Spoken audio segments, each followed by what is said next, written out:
Alors, on va pas se mentir, la saison 7 et la saison 6 de The 100 sont très compliquées. Mais de temps en temps, j'aime bien relever des challenges. De temps en temps, j'aime bien relever des challenges. C'est pour ça que j'ai essayé. Je dis bien que j'ai essayé, hein. Je dis bien que j'ai essayé. C'est pas du, c'est pas du promis quoi. Je vous promets pas. Donc j'ai vraiment essayé. Parce que c'est la saison 6 et la saison 7. Et on sait que la saison 6 et 7 de The 100 sont particulièrement compliquées. Euh, Elles sont particulièrement compliquées, mais bon, elles sont pas impossibles à comprendre non plus. Euh, aujourd'hui, je vais essayer. Aujourd'hui, je vais essayer de faire cette fanfiction que j'ai depuis longtemps. Je vais vous la raconter et je vais surtout mettre en image ce que moi j'ai en tête. Comme ça, vous avez un peu. Évidemment, je vais surtout parler des personnages aussi, hein. Euh, Imaginez-vous dans l'espace, plongé dans le noir. L'Elysius 4 est allumé. L'Elysius 4 est allumé. Vous êtes plongé dans le noir dans l'espace. Avec moi. À l'intérieur de l'Elysius 4, il y a Murphy. Il y a Emory. Il y a Raven. Il y a, il y a Raven. Il y a Echo. Et il y a Gaïa et Indra. Ils sont tous à l'intérieur de l'Elysius. À l'intérieur de l'Elysius, Raven découvre un étrange Raven découvre un étrange ordinateur, un ancien ordinateur dans le dans l'anneau circulaire de l'Elysius 4. Elle découvre cet ordinateur. Persuadée qu'à l'intérieur, persuadée qu'à l'intérieur, il y a les commandes, il y a les commandes du vaisseau, euh, mais aussi la- les dossiers qui contiennent tout ce qui parle de la mission Elysius 3. Elle essaye de rentrer à l'intérieur. Elle se met par terre, elle se met au sol, elle s'installe, elle prend une tablette, qu'elle ouvre, qu'elle allume. Avec une clé USB, elle relie sa tablette à cet ancien ordinateur. Elle rentre à l'intérieur de l'ordinateur, elle l'ouvre et elle essaye de le réallumer, de le remettre en marche. Pendant ce temps, en bas, sur Terre, pendant ce temps, en bas sur Terre, Clark est occupé avec la pierre. Elle découvre deux planètes. La première s'appelle la première s'appelle Orthéon. Sur Orthéon, il y a peu d'oxygène. Il y a peu d'oxygène, c'est presque invivable et c'est presque irrespirable et invivable. Elle découvre Orthéon. Elle est avec Neyla. Elle est avec Neyla, elle est avec Jordan et elle est avec Jordan et avec Neyla. Donc ils sont en bas. Ils sont en bas avec aussi toute une équipe d'assaut. Avec toute une équipe d'assaut qui viennent du bunker. Ils sont en bas et ils sont sur cette planète. Ils sont sur Orthéon. Ils découvrent qu'il y a très peu d'oxygène. Ils se rendent compte qu'il y a très peu d'oxygène. Clark, elle, sort les armes. Elle se prépare. Elle sort les armes. Elle se prépare avec toute une équipe d'assaut, une équipe d'enfants qui ont été durement entraînés. Elle prépare cette équipe d'enfants elle prépare cette équipe d'enfants et ces jeunes adolescents, ces jeunes enfants, ces jeunes guerriers qui ont été préparés par Octavia et qui ont été durement entraînés par Gaïa et Indra, euh, sont tous avec Clark. C'est des jeunes enfants et ils découvrent cette planète. Il découvre cette planète et il y a une sorte de deuxième lune. Il y a une sorte de deuxième lune qui tourne autour de la planète. Elle est un peu jaune, cette deuxième lune est un peu jaune, avec une lumière verdâtre autour. Parce que ces deux lunes qui sont juste autour de la planète Orthéon sont liées à la pierre. C'est pour ça qu'elles sont un peu verdâtres. Clark s'arrête en plein milieu de la planète Orthéon. C'est irrespirable. C'est irrespirable, c'est impossible. Et elle rentre à l'intérieur d'un sous-sol. Elle trouve la pierre. Elle trouve la pierre et essaye un million de codes différents pour pouvoir sortir de cette planète. C'est impossible, alors elle reste là longtemps. Finalement, elle reste là longtemps et il retourne à Sanctum. Il retourne à Sanctum. À Sanctum, on leur offre la possibilité d'entrer en contact avec les Légius. Ils entrent en contact avec les Légius et appellent Raven.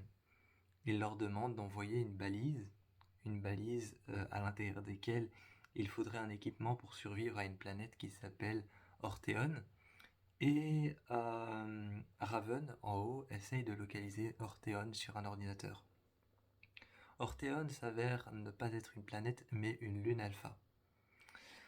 Une fois sur Orthéon, elle regarde la localisation et elle regarde la localisation de Orthéon par rapport à Sanctum.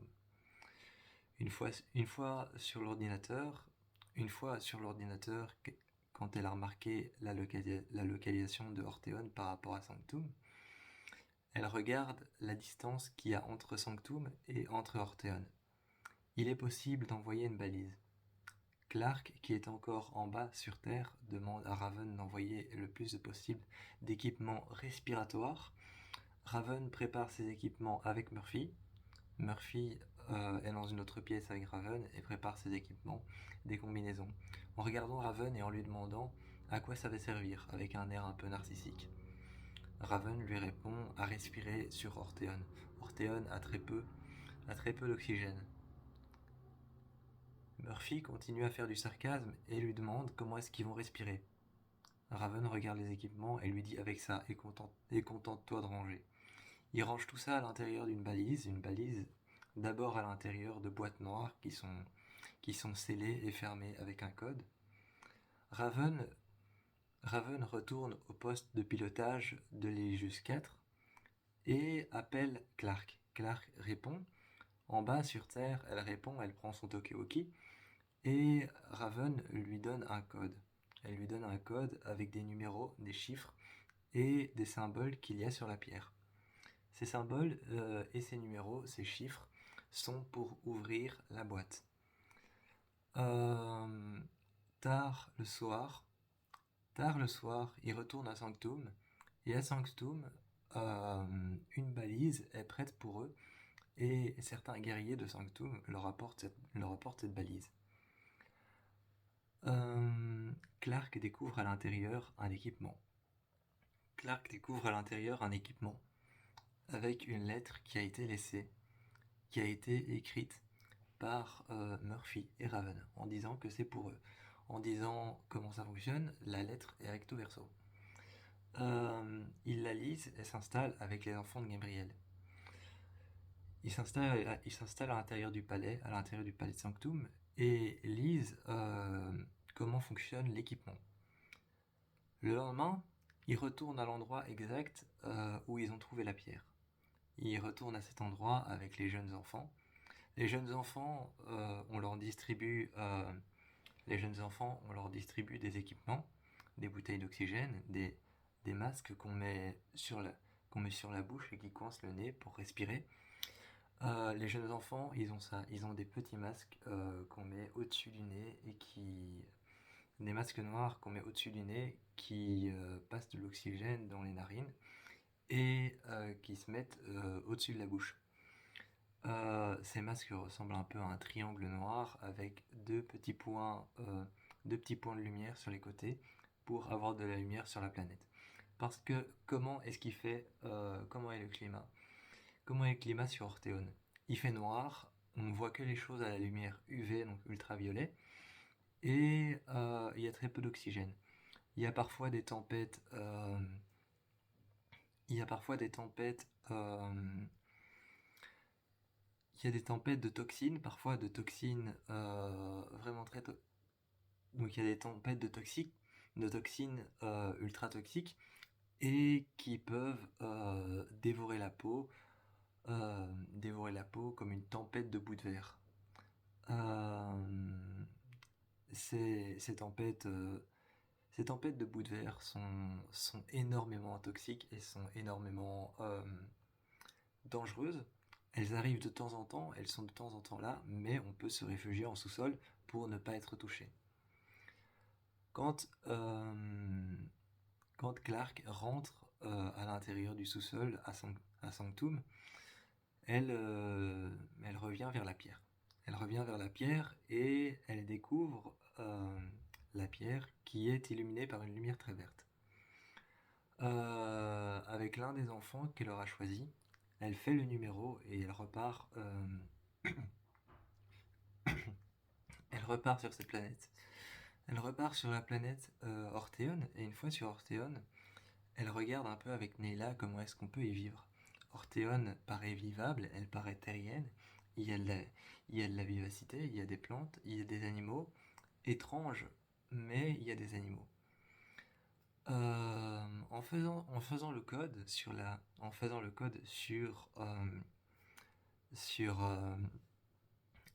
pierre, en faisant le code sur la pierre, elle est emmenée finalement sur une autre planète qui s'appelle cette autre planète qui s'appelle Artana. Artana, cette autre planète, eh bien, elle est envoyée là.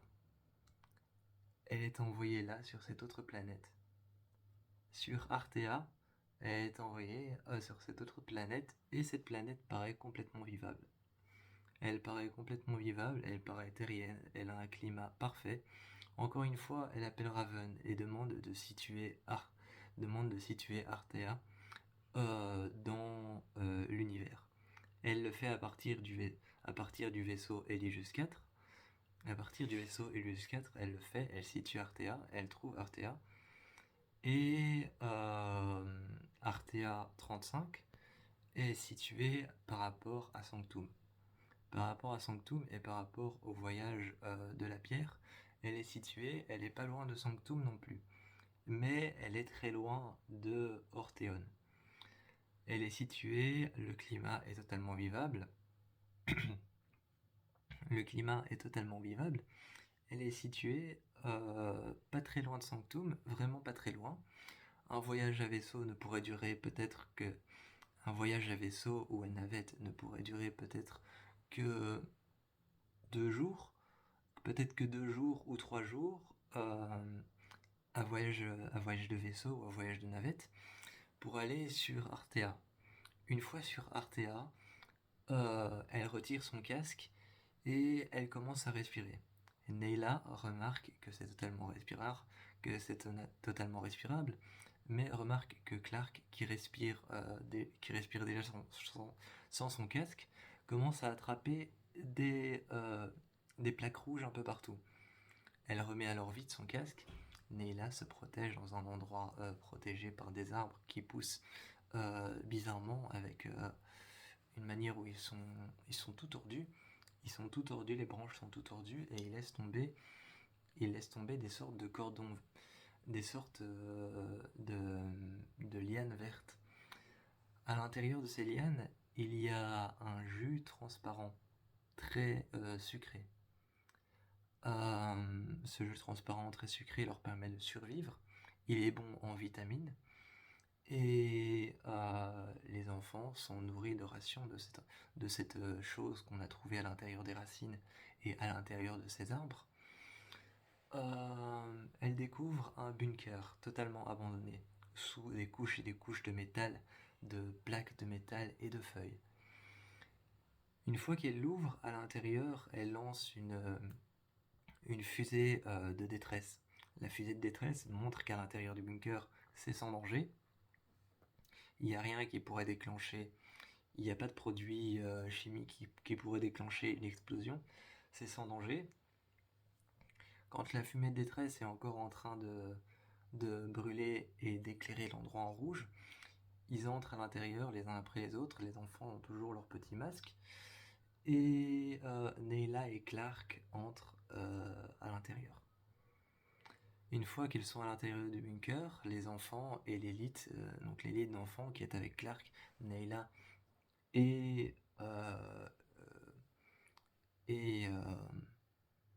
et, Jordan, qui est avec eux, eh bien, une fois à l'intérieur, ils commencent à aménager leurs critères. Selon leurs critères, ils commencent à aménager la chose. Le bunker est aménagé pour pouvoir y vivre. Ils trouvent des anciens lits, des anciens dortoirs. Les enfants, Clark va voir les enfants, les jeunes garçons et les jeunes filles. Donc elle va voir les jeunes guerriers et elle leur demande: choisissez vos lits. Les jeunes garçons choisissent leur lit, les jeunes filles choisissent leur lit séparément, dans 2 dortoirs différents qu'ils ont trouvés.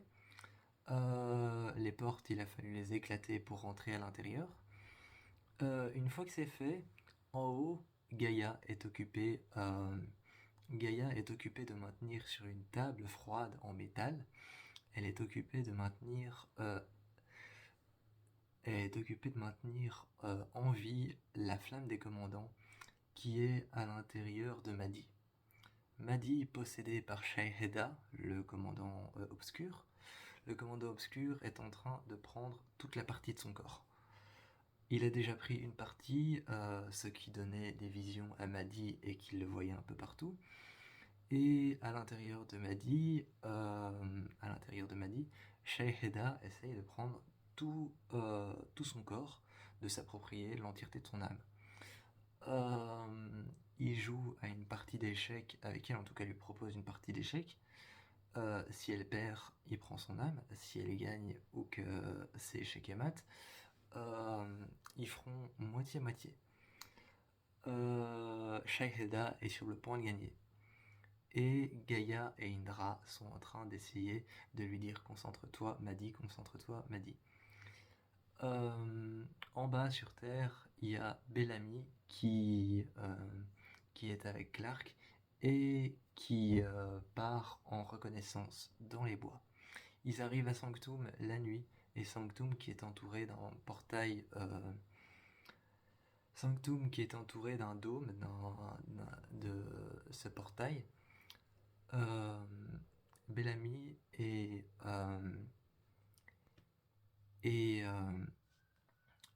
Clark partent en reconnaissance et trouvent les gardiens de l'anomalie, ceux qui gardent l'anomalie, trouvent les étranges personnes avec les masques, donc les disciples de l'anomalie qui ont apprivoisé l'anomalie. Ils les trouvent, essayent de rentrer à l'intérieur de l'anomalie, essayent de leur proposer un marché. Ils proposent un marché, font une sorte de temps mort, de trêve, et Clark s'avance les mains en l'air. Bellamy s'avance les mains en l'air. Les disciples de l'anomalie est derrière en train de tourner et de donner la sortie vers une autre planète. Ils arrivent et pointent leur arme sur le dos, sur le cou de Bellamy et de Clark. Clark et Bellamy sont emmenés à l'intérieur de l'endroit où vivent les disciples, et là où ils ont apprivoisé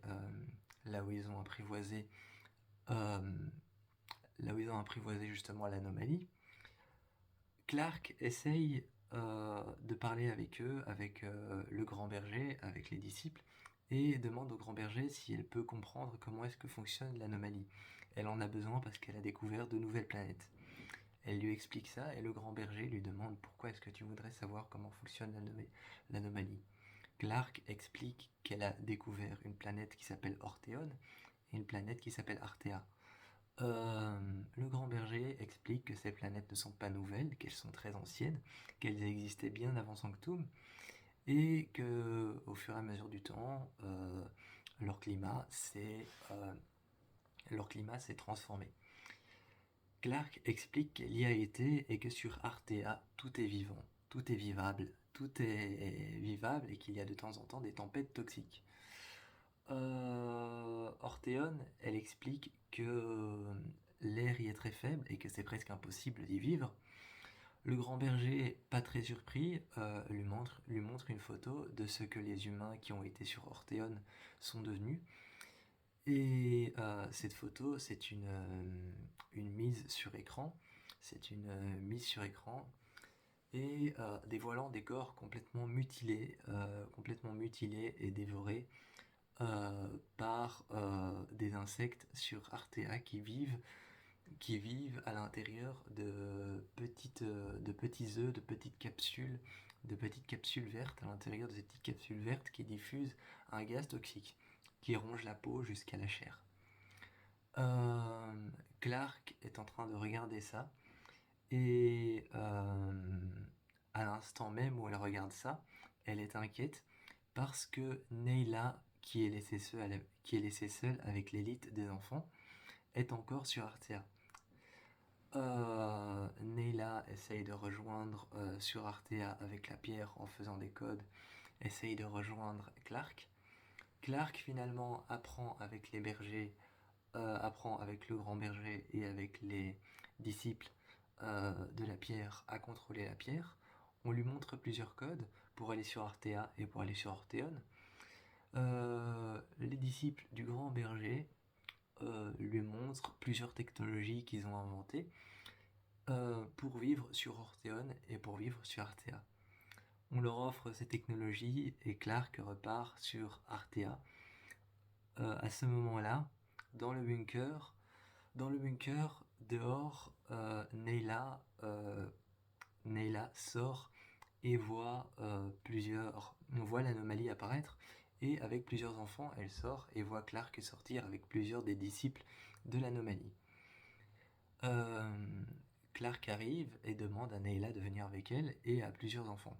Les plusieurs enfants et Neyla sont emmenés dans l'endroit où vivent les disciples de l'anomalie, et quand ils sont emmenés là-bas, on leur montre cet équipement.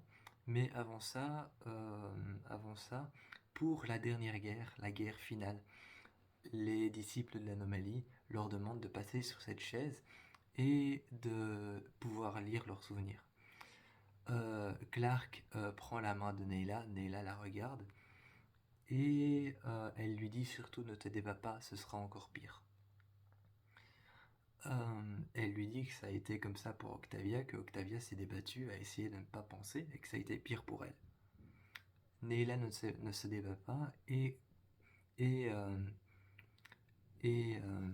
laisse la totale entrée à l'intérieur de ses souvenirs, de ce qu'elle voit et de ce dont elle pense. Elle répond aux questions et ne se débat pas. Clark, elle, se débat, alors que c'était déjà elle qui lui avait demandé de ne pas se débattre. Elle se débat parce qu'elle ne veut pas qu'on découvre certains secrets obscurs sur elle. Il découvre ces secrets obscurs et l'enferme dans une pièce, il l'enferme dans une pièce, une sorte de chambre, qui a été faite pour une personne.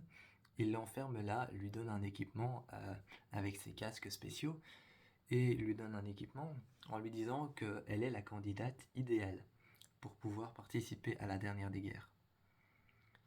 La candidate idéale, pourquoi ? Demande-t-elle en frappant à la porte. On ne lui dit rien, on la laisse à l'intérieur, on ne lui dit rien, et elle demande la candidate idéale, pourquoi ?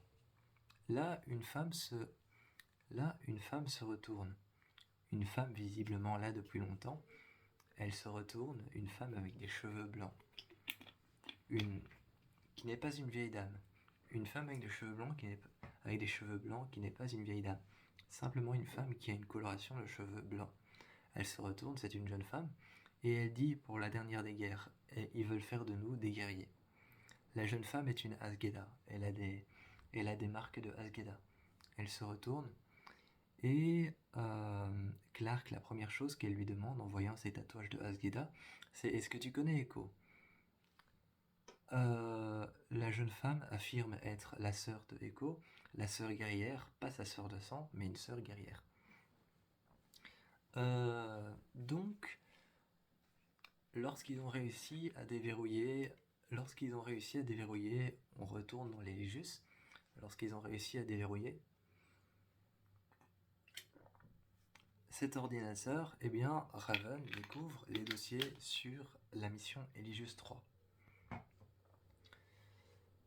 Murphy, à côté de Raven, à genoux par terre, lui demande à quoi ça va lui servir et quelle était la mission Eligius 3.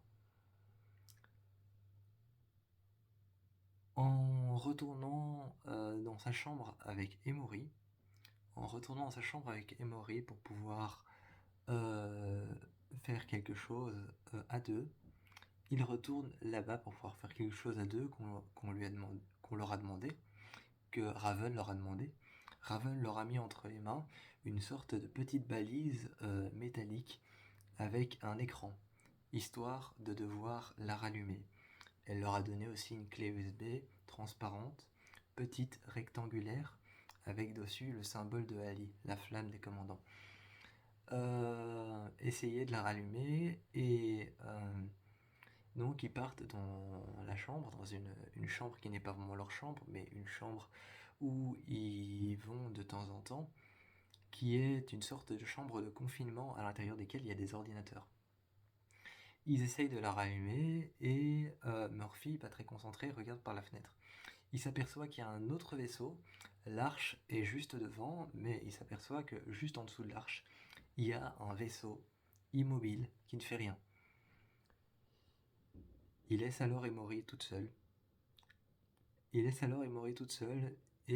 lui dit qu'il va prévenir Raven. Il demande à ce qu'on allume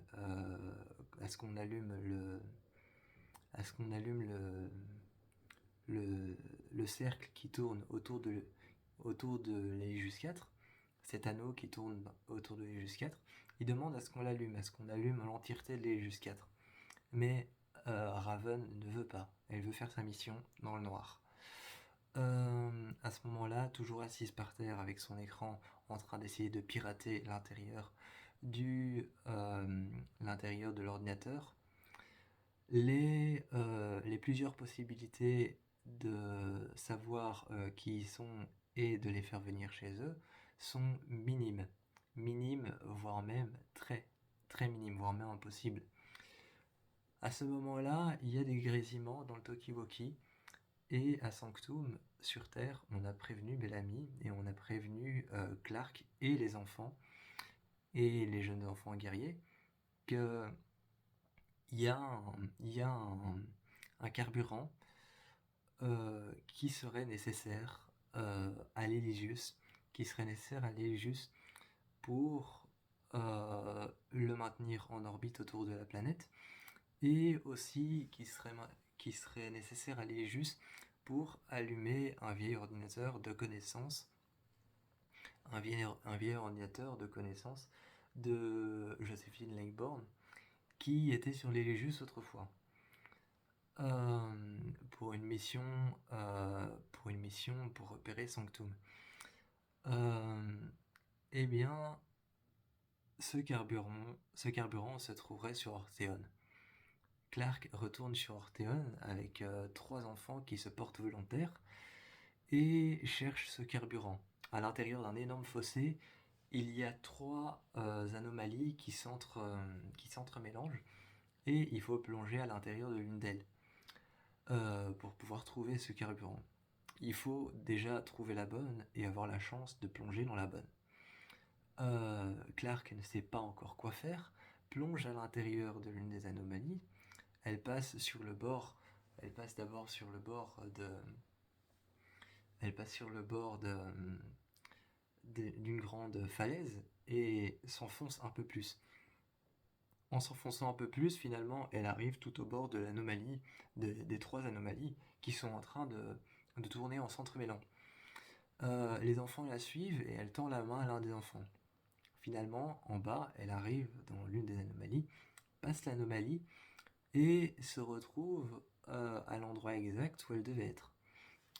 Elle est tombée sur la bonne anomalie, sachant en fait que ces 3 anomalies n'en forment qu'une seule. Elle arrive et demande maintenant comment est-ce qu'ils vont s'y prendre. Elle demande ça à l'un des enfants. Comment est-ce qu'ils vont s'y prendre pour récupérer le carburant et l'emmener sur les Just 3, sur les Just 4. Comment est-ce qu'ils vont faire? Les enfants proposent de remonter à la surface et de trouver la prochaine bonne anomalie, de retourner à Sanctum, et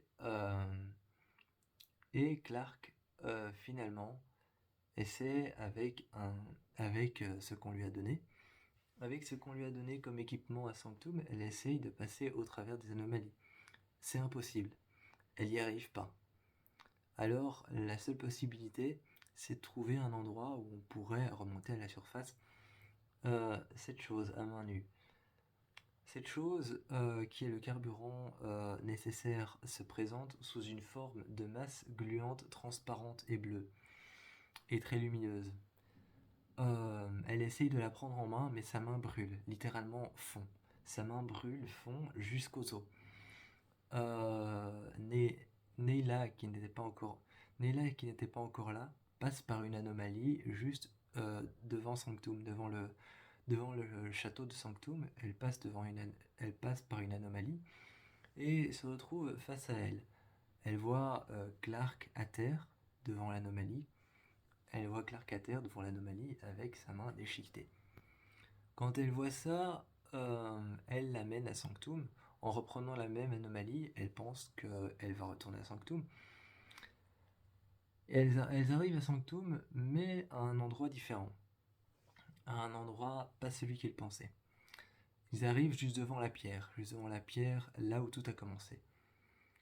Juste devant la pierre, elle la soigne et elle remonte à Sanctum. Russell, lui, regarde la main de Clark et lui explique ce qui s'est passé. Que la substance dont ils ont besoin, cet organisme vivant dont ils ont besoin sur Orthéon, eh bien, n'est pas si inoffensif que ça quand on le voit. Il a l'air inoffensif, c'est juste un carburant, mais quand on le prend en main, il peut nous tuer et nous transformer en squelette. Donc, il explique ça et montre ce qui est arrivé en vidéo. En vidéo, il montre ce qui est arrivé à la navette qui avait ce carburant à l'intérieur. À l'intérieur, il montre ce qui est arrivé à la navette qui avait ce carburant. La navette a implosé dans l'espace, laissant une grande trace bleue et formant une sorte de cercle bleu que, en haut, dans les Just 4, Raven voit un moment. À l'intérieur de ce cercle bleu, il n'y a rien. Pas de planète, rien, pas de forme de vie. Juste une masse bleusâtre ressemblant à un cercle difforme de cette substance. Clark lui dit que la substance dont elle a besoin est de forme bleue et liquide, et Raven la prévient qu'il voit ça justement devant elle. Elle sort avec une combinaison, demandant à sortir avec une combinaison. Murphy la rattrape en lui disant « T'es complètement folle ».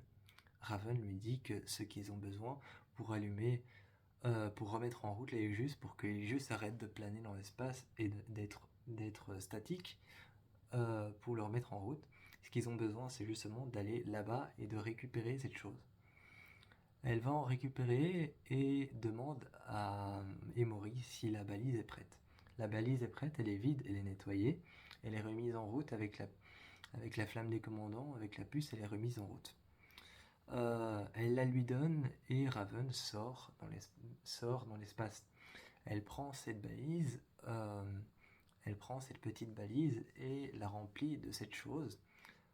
À l'intérieur, cette chose rentre à l'intérieur et la balise s'allume. Il y a des graduations qui s'allument en bleu, d'un bleu beaucoup plus intense à un bleu beaucoup plus foncé, presque noir. Elle rentre et une fois à l'intérieur du vaisseau, à l'intérieur de l'Aegis 4, une fois à l'intérieur, eh bien, elle allume l'ordinateur et met à l'intérieur la balise. L'ordinateur s'allume, tous les ordinateurs s'allument, et elle a l'accès total, l'accès libre à cette chose. Elle a l'accès libre à cette chose, à cet ordinateur qu'elle ne connaissait pas, et tout l'anneau de l'Aegis 4 s'allume. Finalement, tout l'anneau de l'Aegis 4 s'allume et elle a un accès total au projet, à la mission Aegis 3. Lorsqu'elle a réussi sur Sanctum, en bas, Clark et les jeunes enfants redescendent dans le bunker qui était autrefois occupé par Octavia Bloodrena. Ils redescendent dans le bunker et vont chercher ce qui doit être cherché, des vivres, de l'eau, des couvertures, des médicaments, et ramènent tout ça dans l'autre bunker. Le bunker, lui, est fermé, scellé, et Apolis, le bunker dans lequel il y avait Bloodrena, est scellé et fermé. Polis est abandonné, et ce bunker qui est tout près de Sanctum, à l'intérieur, on l'aménage et on apporte les médicaments, les couvertures et tout ça. Les enfants sont formés dans une salle vide formée par Bellamy et par Clark, par eux-mêmes, et ils n'y vivent que à très peu. Il n'y a que Bellamy, Clark, Neyla et les enfants. Les enfants sont plutôt une dizaine de filles et une dizaine de garçons, surtout des garçons, des jeunes garçons et quelques filles.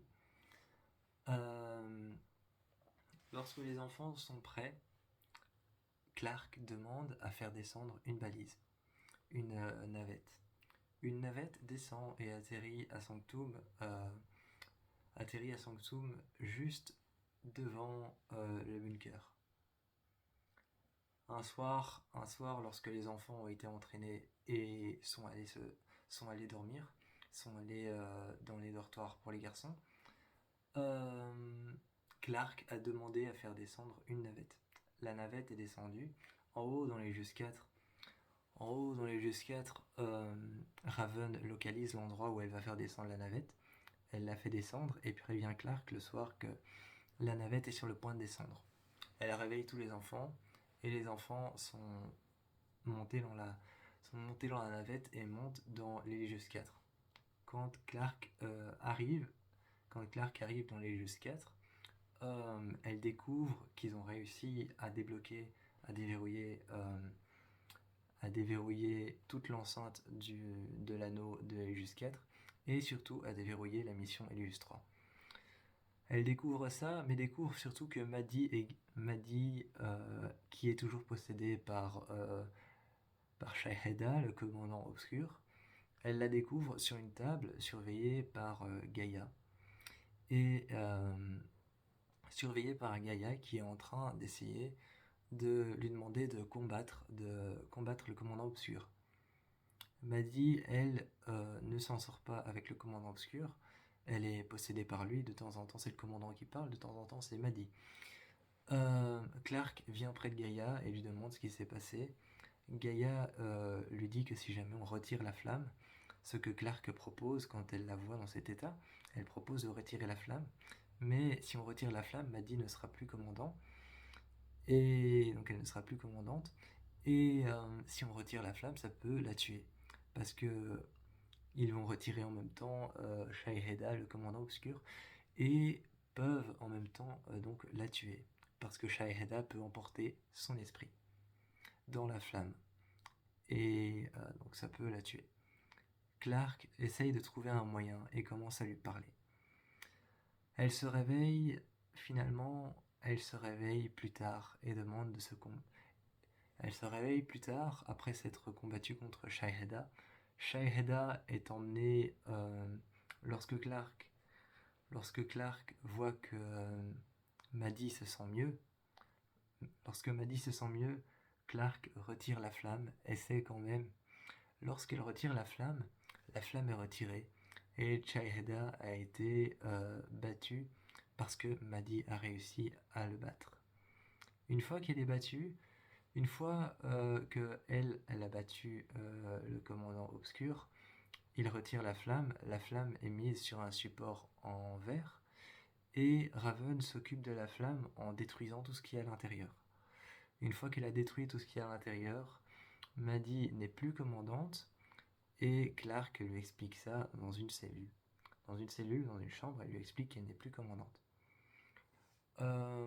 Par contre, elle peut descendre sur Terre Elle peut descendre sur Terre, s'occuper des disciples de la pierre, s'occuper de Sanctum, et elle peut descendre aussi avec elle et avec Neila s'occuper des différents mondes, qui sont derrière l'anomalie. À ce moment-là, Maddie accepte, car elle va être avec Clark. Clark lui explique qu'il va y avoir d'autres enfants, et Clark montre à Maddie les jeunes enfants qui sont de jeunes guerriers qui sont montés dans les Légius 4.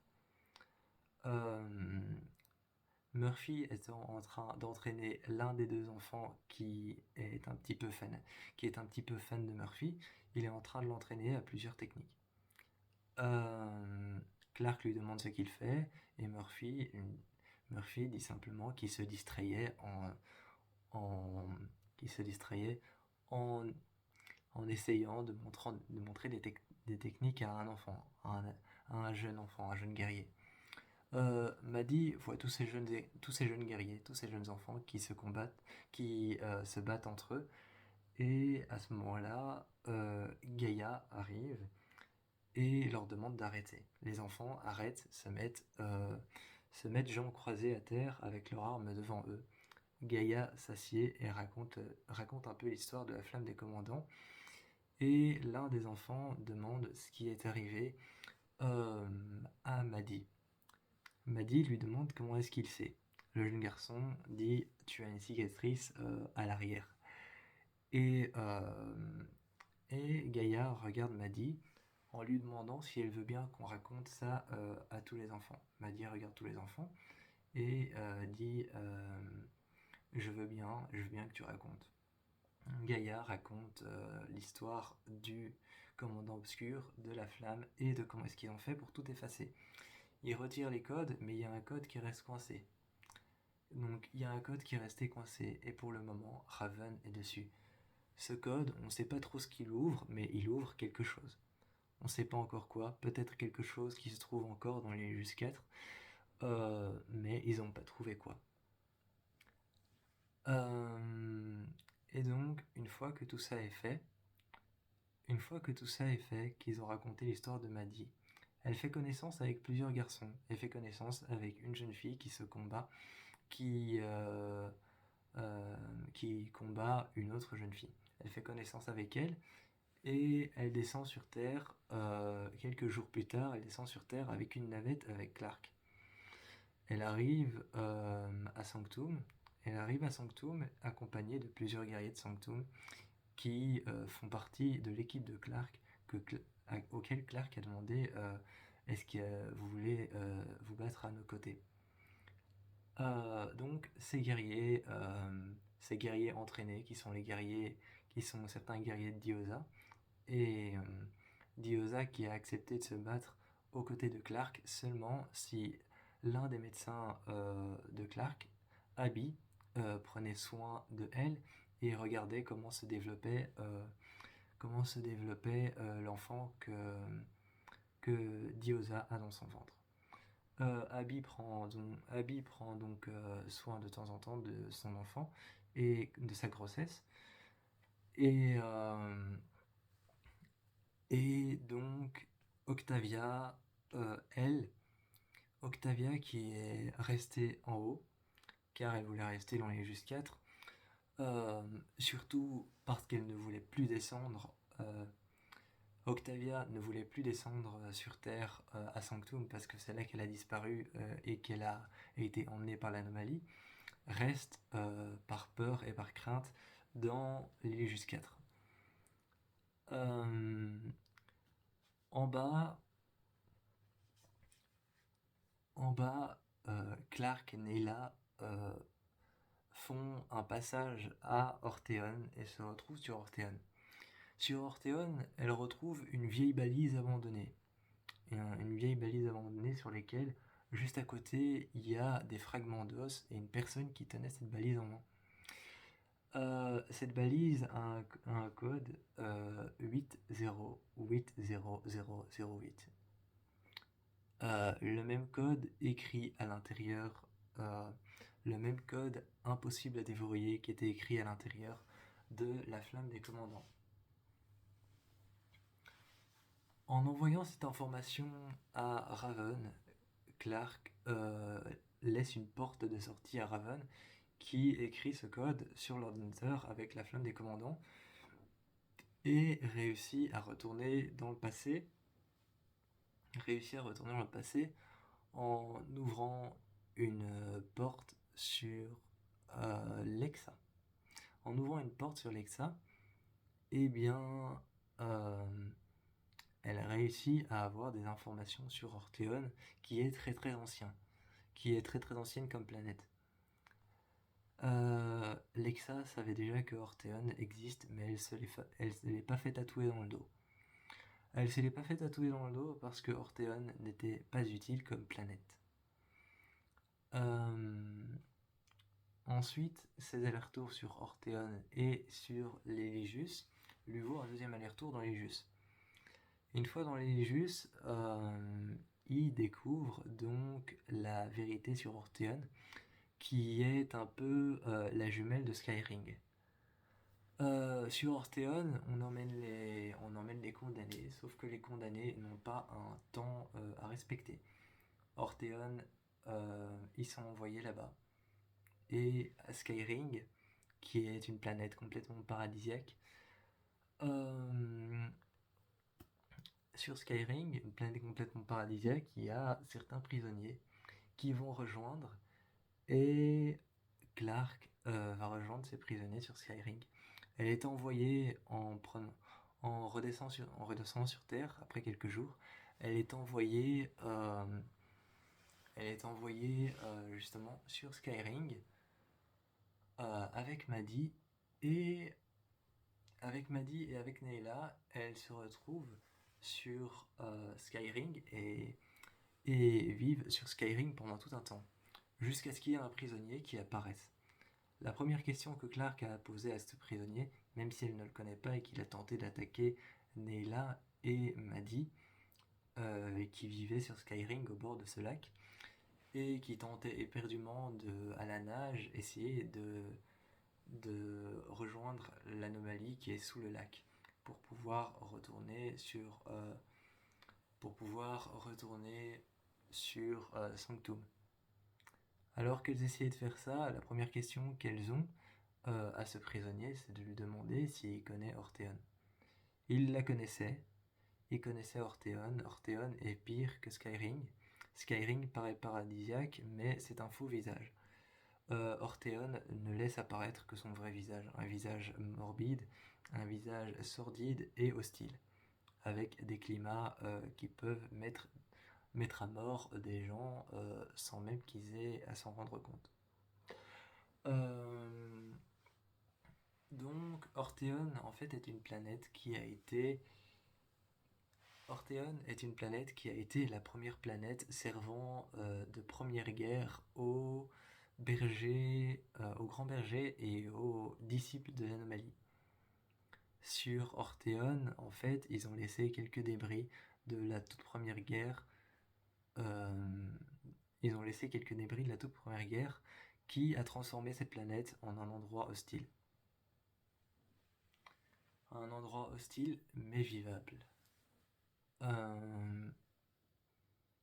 Il retourne ensuite à Sanctum. Une fois qu'il retourne à Sanctum, on leur parle un peu de Orthéon et de Artea et de Arthéan, et en leur parlant de ces deux planètes, dans l'Eligius, ils découvrent ce que ce code est vraiment. En découvrant ce que ce code est vraiment, un passage entre Orthéon et un passage entre Skyring, et surtout un accès à la cité des Lumières et Alexa. En découvrant ça, il peut avoir davantage d'informations. En ayant ce davantage d'informations, Clark s'empresse de remonter sur l'Eligius pour pouvoir parler à Alexa. Mais ce qu'elle ne sait pas, c'est qu'elle ne va pas pouvoir lui parler en réalité. Elle va simplement pouvoir entendre sa voix et voir les souvenirs de Alexa, qui a été confrontée à ce genre de technologie dans son passé. En parlant à Alexa, elle lui pose beaucoup de questions, et à un moment, Alexa s'efface et disparaît de la puce. La puce s'éteint et devient noire, et on ne sait pas trop où elle est passée, ce qui s'est passé et qu'est-ce qui est arrivé à Alexa. Alexa n'a pas pu dire grand-chose sur ces deux planètes, mais ça les a déjà aidés. Clark les briefe un peu sur ce qui se passe sur Terre, sur Sanctum, sur la planète de Sanctum, et sur ce qui se passe entre l'anomalie. Elle forme une équipe avec Murphy, Echo et Maury, Raven, et ils descendent ensemble en orbite autour de la Terre. À un moment, ils descendent et arrivent sur Sanctum. Une fois briefés, la première chose qu'ils ont à faire, c'est rentrer dans l'anomalie et arriver à l'intérieur de l'endroit où vivent les disciples de l'anomalie. Ils essayent de découvrir ce qu'est cette première guerre. Echo, elle, retrouve sa sœur de guerre, et sa sœur de guerre, qui a été enfermée là depuis des années et des années, a tout entendu sur ce qu'ils ont dit. Elle leur fait part alors de tout ce qu'elle a entendu, et certaines choses sont floues, et Clark insiste pour savoir davantage de choses qui sont floues. Echo protège sa sœur de guerre en lui disant que certains détails sont flous et qu'ils vont essayer de découvrir ça eux-mêmes. Clark, qui avait caché sous une plaque de béton dans sa cellule une combinaison qu'on lui avait prêtée pour devenir une guerrière, parce qu'elle était la guerrière idéale, la ressort et se fond dans la masse en se faisant passer pour l'une des guerrières. Voilà, c'était déjà le début de cette fanfiction sur The 100. Moi je vous fais plein de bisous, et la suite au prochain épisode.